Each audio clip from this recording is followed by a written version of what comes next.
अनमोल वचन अखिल भारतीय संत मत सत्संग के संस्थापक और गृहस्थ में आनंद योग के जनक परम संत महात्मा परम पूज्य श्री यशपाल जी महाराज अर्थात परम पूज्य भाई साहब जी द्वारा प्रतिपादित इन अनमोल वचनों का पालन करना अति आवश्यक है। ये वचन हमारी गृहस्थ आध्यात्मिक साधना के लिए मूलभूत सिद्धांत हैं, जो इस प्रकार हैं। हम दुनिया की हर चीज की कीमत आंकते हैं, अपने मानव जीवन की कीमत भी जाने व परमात्मा की प्राप्ति हेतु साधना करें। मनुष्य योनि एक उपहार है, इसीलिए परमात्मा को धन्यवाद देते हुए आधा घंटा प्रातःकाल, आधा घंटा सायंकाल पूजा अवश्य करें। सत्संग, सतनाम व सद्गुरु को प्राथमिकता देते हुए इसी के आधार पर ध्यान योगाभ्यास अवश्य करें व गृहस्थ के कार्यों को परमात्मा का कार्य समझकर उसी की याद में संपन्न करें। हर समय ये ध्यान रहे कि गुरु कृपा द्वारा परमात्मा की पवित्र सत्ता का हमारी आत्मा में वास है, अतः मन में निरंतर अपने इष्ट देव का जाप करें। मान सम्मान की इच्छा ना करें व अपमान से दुखी ना हो। परमात्मा के अतिरिक्त किसी और का भय ना करें। दूसरों की बुराई न करें, न सुने, सत्य व मधुर बोलें, अश्लील शब्द मुंह से ना निकालें, सभी से नम्रतापूर्ण व सुंदर व्यवहार करें। धर्म पत्नी के अतिरिक्त अपने से बड़ी से माता जैसा, बराबर की से बहन जैसा व छोटी से पुत्री जैसा व्यवहार करें। सांसारिक जीवन यापन की आवश्यकताएं अंतहीन है, इसलिए अधिक से अधिक समय सत्संग में व धन परोपकार में खर्च करें। याद रखें, न स्त्री माया है, न धन दौलत, न ही परिवार। माया वह है जो हृदय को परमात्मा से दूर हटा दे। अतः निरंतर सत्संग और सद्गुरु की शरण में रहने का प्रयास करें। भोजन अपने इष्ट को अर्पण कर प्रसाद रूप में परमात्मा की याद में करें। रात्रि में सोने से पहले अच्छे बुरे कार्यों का आत्मनिरीक्षण कर उसका समुचित पश्चाताप करते हुए ध्यान करें व प्रभु की गहरी याद में ही विश्राम करें। परमात्मा तू ही है, तेरी इच्छा पूर्ण हो।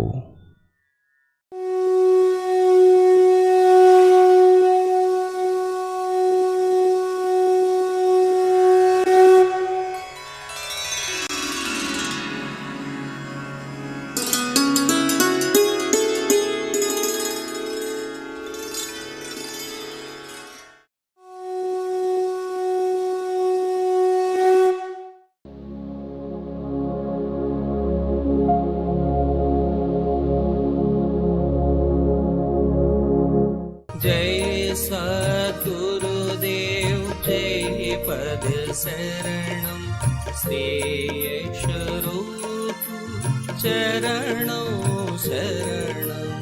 जय सद्गुरुदेव जय पद शरणम श्री। बहुत सुंदर तरीका जो मैं आपके सामने रखूंगा कि कैसे कैसे लोग आते हैं और क्या क्या क्वेश्चन होते हैं, वो मैं आपके सामने रखने की कोशिश करता हूं। एक बार एक डॉक्टर ने प्रश्न किया, कि पूजा का क्या फायदा, और अक्सर बात करते हैं। जो संस्कृत में पीएचडी कर रहे हैं, एक बार उनके कॉलेज के अंदर मेरे को जाने का मौका मिला और वह मेरा कार्यक्रम था। तो उन्होंने पूछा गुरु की क्या जरूरत है। बहुत स्पष्ट पूछा। और पीएचडी कर रहे थे संस्कृत के अंदर। मैंने पीछे मुड़ के कहा कि बेटा कोई जरूरत नहीं है गुरु की। क्या जरूरत है? कोई जरूरत नहीं है। मास्टर की कोई जरूरत नहीं है। फौजी में मेजर की कोई जरूरत नहीं है। यही प्रश्न उसने किया, जबकि वो प्रोफेसर था, टीचर था, कि गुरु की क्या आवश्यकता है। मैं कुछ नहीं, कोई जरूरत नहीं है गुरु की। तो पसीने आ गए उनको। तीन थे, तीनों पसीनों में बैठ गए। मैं अपने कार्यक्रम के लिए निकल गया आगे। और जब लौट के आया तो तीनों ने कहा कि साहब आपसे एक प्रश्न किया था कि गुरु की क्या आवश्यकता है, आपने जवाब ही नहीं दिया। मैंने कहा आपने हाई स्कूल पास किया बगैर गुरु के, इंटर किया बगैर गुरु के, और पीएचडी कर रहे हो, इसमें गाइड की आपको जरूरत तो है नहीं, बगैर गाइड के कर रहे हो। पर गवर्नमेंट ने भी ये रूल बनाया हुआ है कि जब हम पीएचडी कराएंगे तो जो प्रोफेसर है वो स्टंप लगा के देगा पीठ के ऊपर कि आपने पीएचडी पूरी कर लिया। चले गए तीनों। डॉक्टर साहब ने पूजा के बारे में कहा कि पूजा का फायदा क्या है, तो बेकार लोगों का काम है। जिनके पास कोई काम नहीं, वो सुबह आधा घंटा बर्बाद करें और शाम को आधा घंटा बर्बाद करें,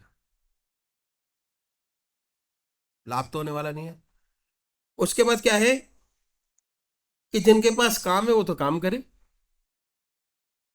और जिनके पास काम नहीं है वो ये करे। हम लोग तो डॉक्टर हैं,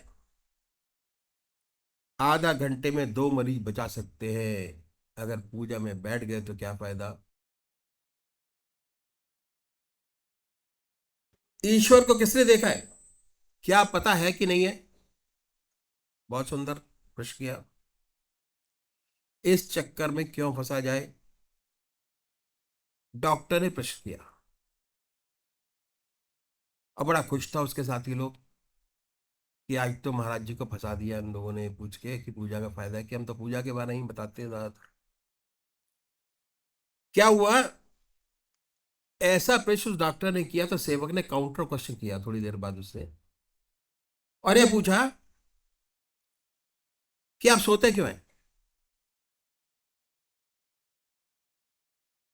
और सोने का फायदा क्या है। उस समय ना खाते ना पीते हैं, 24 घंटे काम करें, 3 पारी लगाएं, तिगनी सेवा करें, तिगना कमाएं। डॉक्टर गया चकरा कि महाराज आप क्या बोल रहे हैं, अगर हम सोएंगे नहीं तो बीमार पड़ जाएंगे, ज्यादा से ज्यादा 2-3 माह चलेगा, इससे ज्यादा नहीं चल सकता। हम लोग तो डॉक्टर है, जिसे नींद नहीं आती उसे गोली दे के सुलाते हैं। भैया गोली दे के क्यों सुलाते हो? नींद नहीं आती, जबरदस्ती गोली देते हैं, इंजेक्शन लगाते हैं कि भाई नींद आ जाए इसको, मरीज को। तो क्या हुआ, गोली देकर क्यों सुलाते हैं, सोना जरूरी क्यों है? अब प्रश्न आया कि सुलाएंगे नहीं तो बीमार हो जाएंगे, जरूरी क्या है? कोई जरूरी चीज नहीं है। तो उसने उत्तर मिला कि उसे रेस्ट नहीं मिलेगा, उसके शरीर को आराम नहीं मिलेगा, रेस्ट बहुत जरूरी है उसके लिए। सेवक ने कहा ऐसे इंजेक्शन निकालो कि इंजेक्शन लगा दिया, 24 घंटे 365 दिन काम करे। कहता है वो कि कितने भी इंजेक्शन लगा लो, सोना आवश्यक है, सोना तो पड़ेगा ही। अब देखिए सोना क्यों आवश्यक है। हमारी जो साइंस है वो भी शरीर तक ही सीमित रही है, और हमारे जितने भी संत महात्मा हुए उन्होंने इस चीज को पहचाना बहुत अच्छी तरीके से। क्या है, इसके आगे हम उठ ही नहीं पाए। हमारी जो पर्सनैलिटी है वह कॉम्प्लेक्स है, बहुत अनोखी है। ये शरीर ही नहीं है, हमारे 3 शरीर है। ये तो स्थूल शरीर है जो सामने है, दिखाई दे रहा है, नाक है, कान है, पैर है, हाथ है। एक और शरीर है, वो है मन बुद्धि चित्त और अहंकार से मिलकर बना है, उसे हम सूक्ष्म शरीर कहते हैं।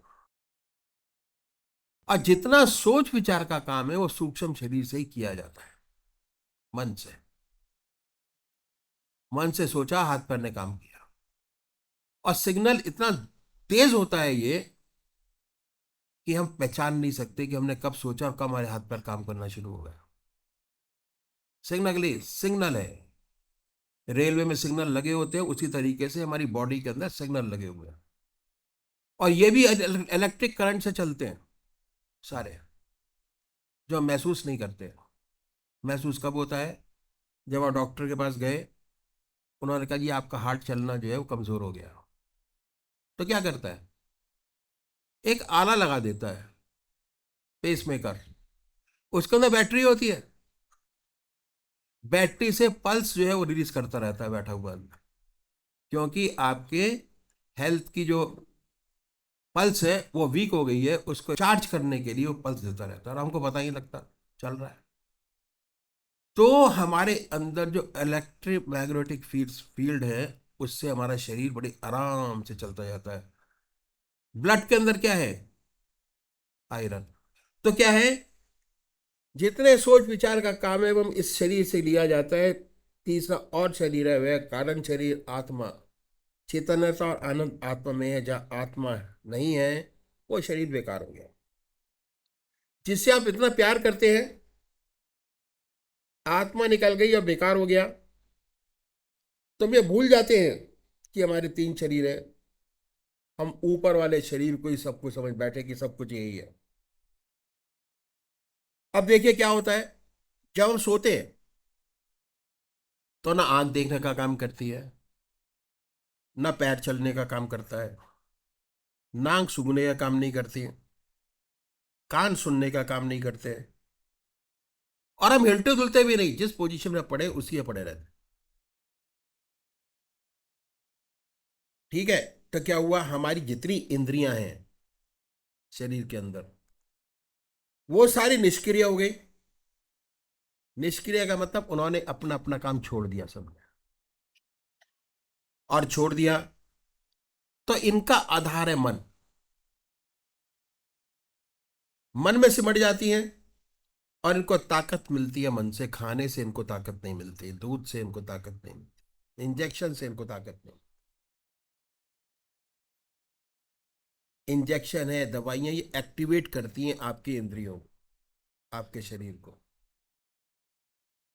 एक्टिवेशन है। पर जो ताकत आपको मिलती है मन से मिलती है। जितनी आप मेहनत करते उससे आपकी एनर्जी पावर बढ़ती चली जाती, होती शरीर के अंदर ही। उसके बाद क्या है, आप सुबह उठे और बिल्कुल प्रफुल्लित, काम करने की आपके अंदर शक्ति है, काम करने की आपके अंदर ताकत है। और यदि ना सोएं तो दिन भर जम्बाई लेते रहते हैं, कोई काम नहीं होता। कहते हैं जी आज हमको नींद ठीक नहीं पड़ी, जिसकी वजह से हमारा काम हुआ नहीं ठीक तरीके से। ये है बॉडी की रचना। और अगर 15 दिन ना सोए तो डॉक्टर दवाई देता है कि बेटा सोने की दवाई हमने दे दी है, आप इसको खा के सोने की कोशिश करो। तब भी वो यही कहता है कि दवाई दे दी है, सोने की कोशिश करो, जिससे आपके मन को और आपके शरीर को आराम मिले। अब क्या है, तो सोना बहुत जरूरी है। हमने देखा इस शरीर को सुलाना बहुत जरूरी है, बहुत आवश्यक।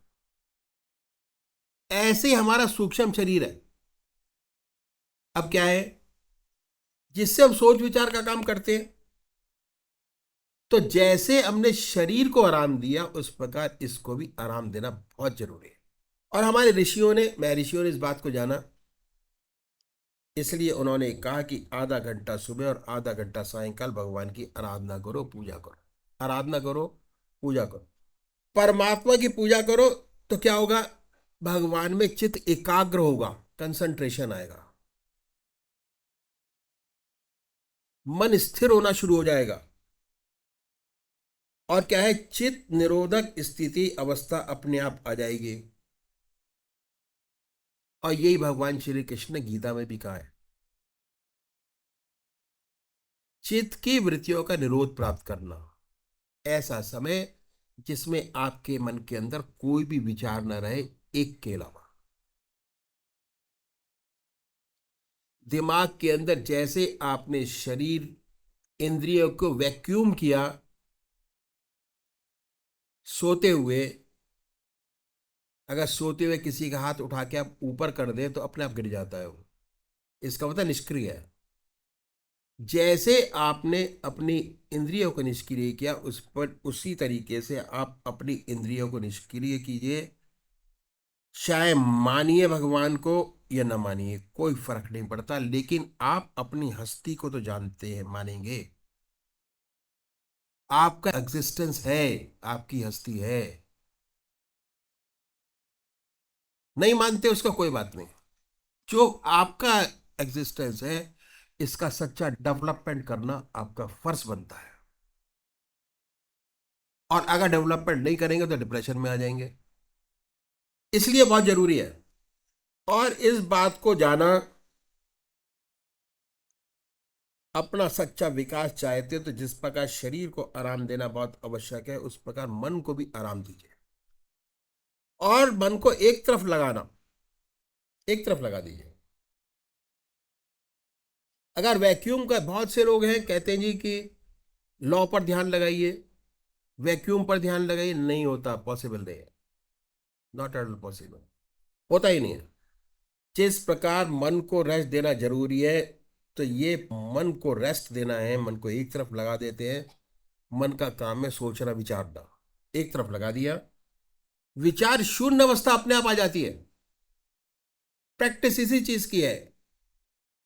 और क्या हुआ, जब विचार शून्यता आ गई, मन का काम सोचना विचार है, जब मन ही शून्य हो गया तो मन को आराम मिला। जब मन को रेस्ट मिला तो क्या हुआ, उसका सीधा संबंध आत्मा से हो गया। और जो आत्मा में मैं आनंद की बात कर रहा था, आत्मा में चेतनता और आनंद है। आत्मा गई, चेतनता गई। और जब आप इस पूजा को मेडिटेशन करेंगे तो आपको चेतनता और आनंद दोनों प्राप्त होंगे। और चेतनता, आनंद उनके मन पर आ गए, उसके बाद कितना हल्का फुल्का महसूस करेंगे, कितनी अनुपम शांति और आनंद मिलेगा, ये अनुभव का विषय है, अनुभव किया जा सकता है। गूंगे का गुड़ है, जो महसूस करता है वो बता सकता है, महसूस कर सकता है। अगर आपको कि आपको क्या आनंद इससे मिला, तो उसको एक्सप्लेन करना बड़ा मुश्किल है। पर हमारे जितने भी बुजुर्ग हुए, उन्होंने बहुत सी किताबें लिखी इसके ऊपर, जो आपको बाहर मिलेंगी।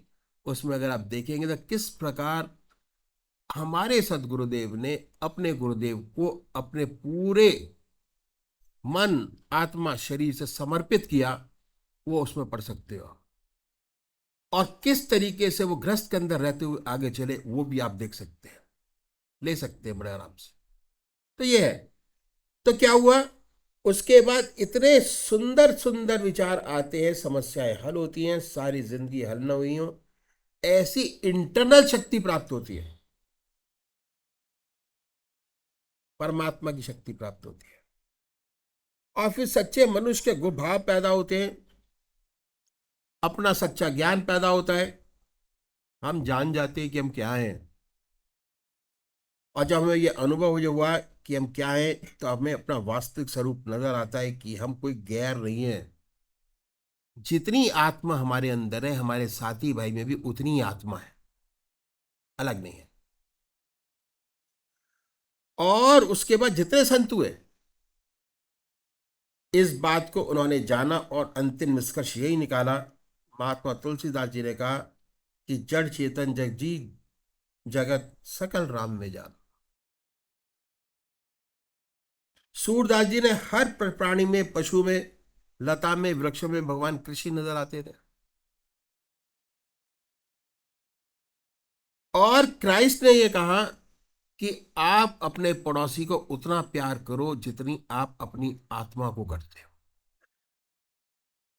लेकिन ये जब तक नहीं हो सकता, जब तक ये अनुभव ना हो जाए कि हम सब हम ही हैं।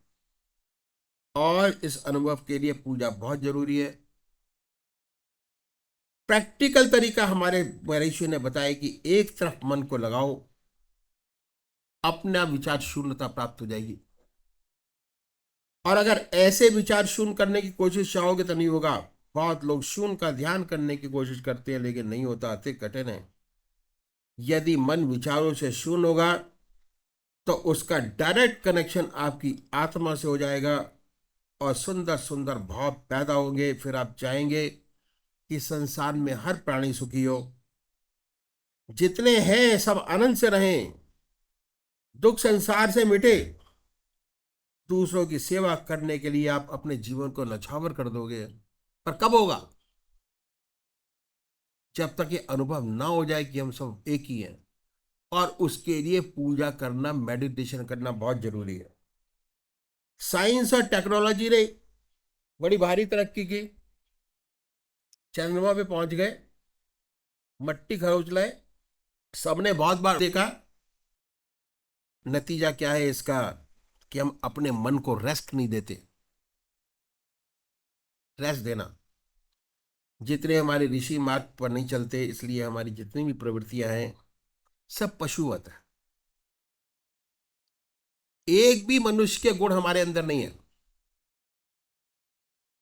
और इसलिए क्या है, हर देश हथियार बना रहा है, ऐसे ऐसे हथियार।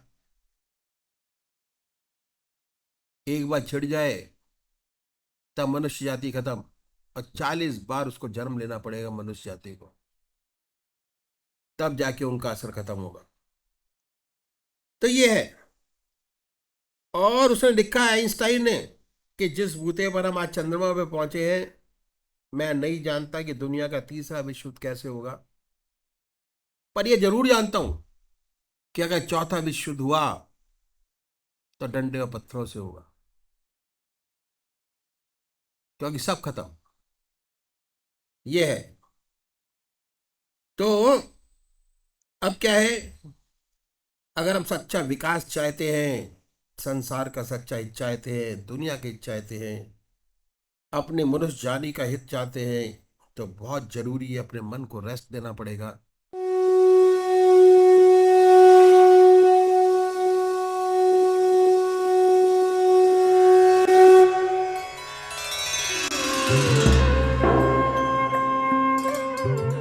ध्यान योग के कार्यक्रम आनंद योग से निशुल्क जुड़ने के लिए संपर्क करें 9810239677।